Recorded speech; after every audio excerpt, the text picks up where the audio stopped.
मौजूदा हुकूमत की आवाम पर महंगाई की शैलिंग जारी है। पेट्रोल और डीजल के बाद बिजली का भी बम गिरा दिया गया है। बिजली की कीमत में फी यूनिट 7 रुपये 91 पैसे का इजाफा कर दिया गया। नोटिफिकेशन भी जारी। नेपरा ने बिजली की कीमत में 24 रुपये 82 पैसे फी यूनिट मुकर्रर कर दी। मजीद जानते हैं नुमाइंदा बोल न्यूज मलिक सईद अवान से। मलिक सईद अवान बताएगा इस हवाले से मजीद।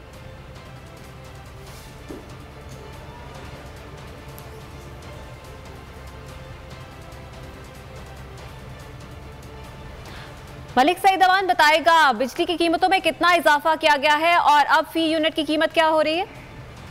जी बिल्कुल, बिजली की ऑफ टैरिफ में 7 रुपये 91 पैसे का इजाफा किया गया है, जबकि बिजली का ऑफ टैरिफ 16 रुपये 91 पैसे से बढ़कर जो है 24 रुपये 82 पैसे हो गया है। नेपरा ने इसकी मंजूरी दे दी है और नोटिफिकेशन जारी करने के लिए इसको वफाकी हुकूमत को भिजवा दिया है।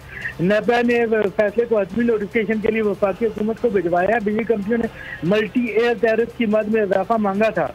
टैरिफ बढ़ने की बुनियादी वजह रुपए की कदर में कमी और इनर में इजाफा है।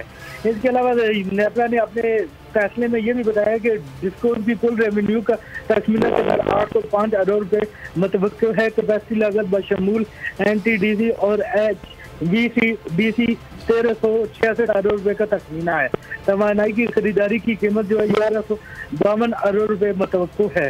डिस्काउंट के ट्रांसमिशन और डिस्ट्रीब्यूशन लॉसेस को भी 13.46% से कम करके जो है 11.70% कर दिया गया है। जी ठीक है, बहुत शुक्रिया मलिक सईद अवान इस हवाले से आगाह करने के लिए। सब्सक्राइब करें और बेल दबाएं ताकि कोई खबर रह न जाए।